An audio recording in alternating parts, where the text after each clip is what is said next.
Hello students. तो इस video के अंदर हम लोग फ्रिक्शन की सीरीज़ में एक नया टॉपिक लेने जा रहे हैं जो कि है एंगल ऑफ रिपोज। ये एक बहुत ही इंपॉर्टेंट टॉपिक है, इसके ऊपर बहुत सारे क्वेश्चंस बनते हैं, तो इसको आप अच्छे से समझिए। ये टॉपिक जो है टफ नहीं है पर इम्पॉर्टेंट है। ठीक है, तो चलिए सबसे पहले हम ये समझ लेते हैं कि इस टॉपिक के अंदर प्रॉब्लम स्टेटमेंट क्या है। तो देखिए, इसमें हमको दिया हुआ है कि एक इंक्लाइन प्लेन है जिसके ऊपर एक ब्लॉक रखा हुआ है मास m का। इंक्लाइन प्लेन फिक्स्ड है, अपनी जगह से हिलेगा नहीं इंक्लाइन प्लेन।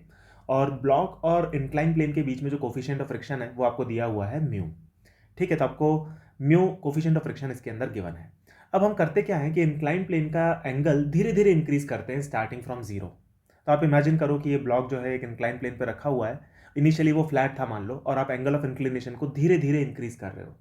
तो हमको बताना है कि एंगल ऑफ इंक्लिनेशन थीटा जो है, जो डायग्राम में शोन है, ये थीटा एंगल, इसकी किस वैल्यू पर ये ब्लॉक फिसलना चालू कर देगा, स्लाइड करना चालू कर देगा, स्किडिंग चालू हो जाएगी। ये क्वेश्चन है। ठीक है, तो मैं आपको एक बार प्रॉब्लम स्टेटमेंट पढ़ के सुना देता हूं।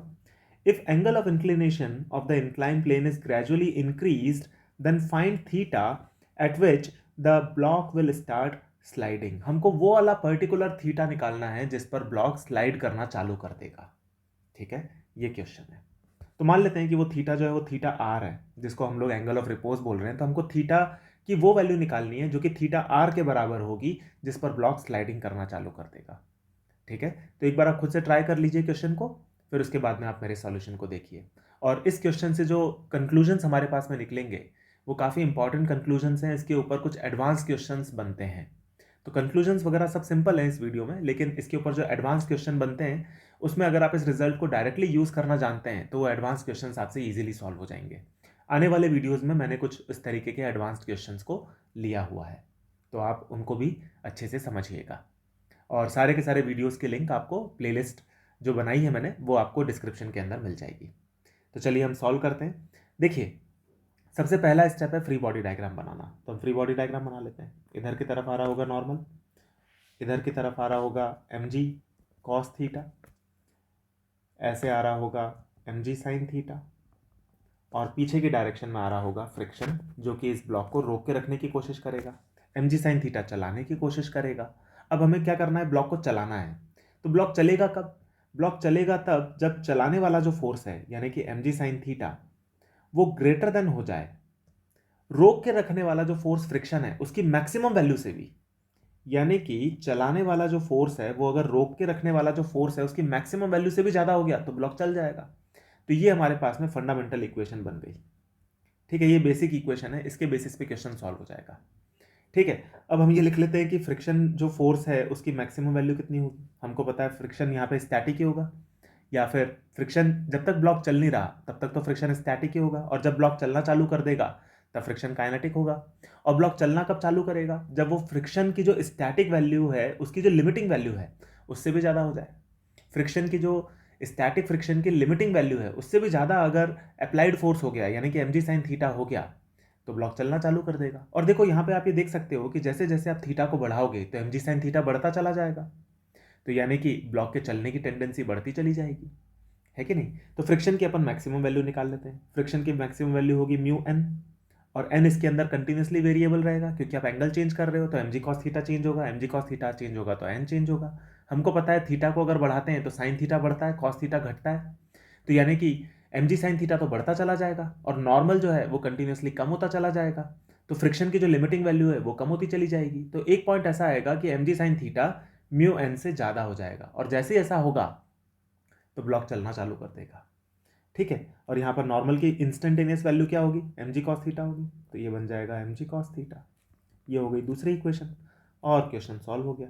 तो देखो यहाँ पे हम लिख सकते हैं कि m ji sine theta should be greater than mu M G cos theta. अगर हमें ब्लॉक को चलाना है तो दोनों तरफ से एम जी तो कट ही गया, और हमारे पास में आ गया tan theta should be greater than mu.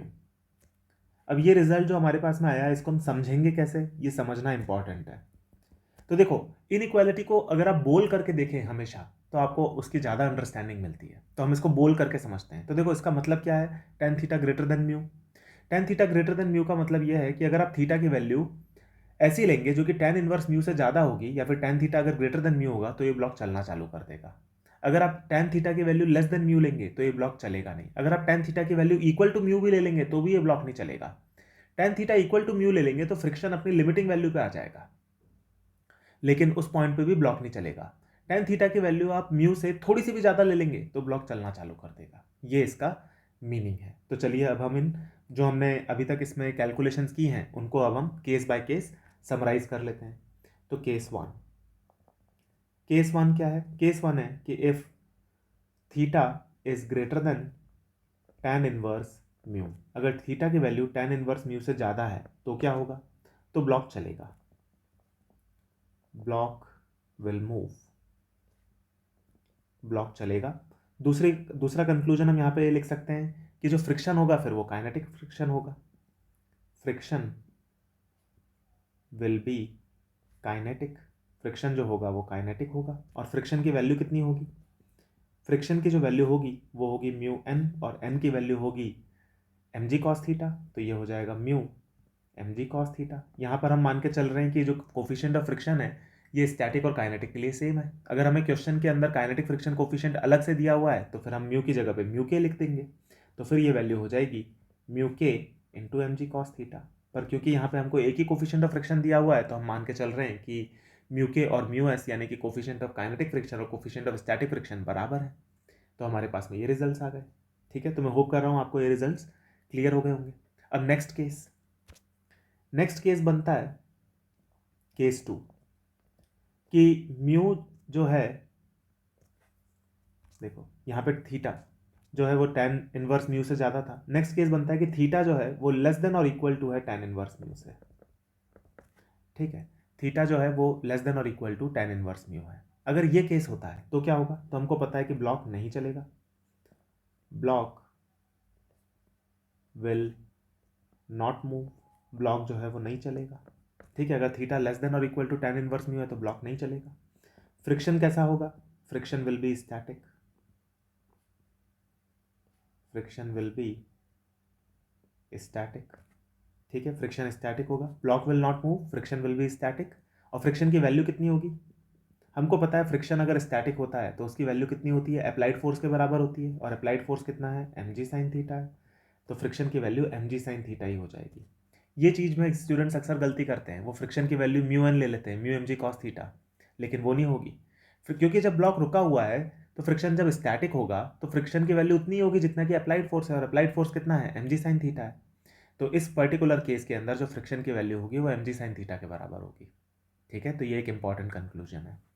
तो ये भी हो गया। फिर इसके बाद में एक नोट इंपॉर्टेंट यहाँ पे लिखना जरूरी है कि हमको जो एंगल ऑफ रिपोज मिला है, देखो एंगल ऑफ रिपोज की इसके अंदर वैल्यू क्या होगी कि वो वाला एंगल जिस पर ब्लॉक सडनली चलना चालू कर दे, वो एंगल हमारे पास में कितना आया है? हम बोल सकते हैं कि tan थीटा आर, इसकी वैल्यू हमारे पास में म्यू के बराबर आ गई है।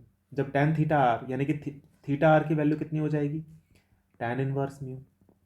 तो यही है एंगल ऑफ रिपोज। ठीक है, ये है एंगल ऑफ रिपोज।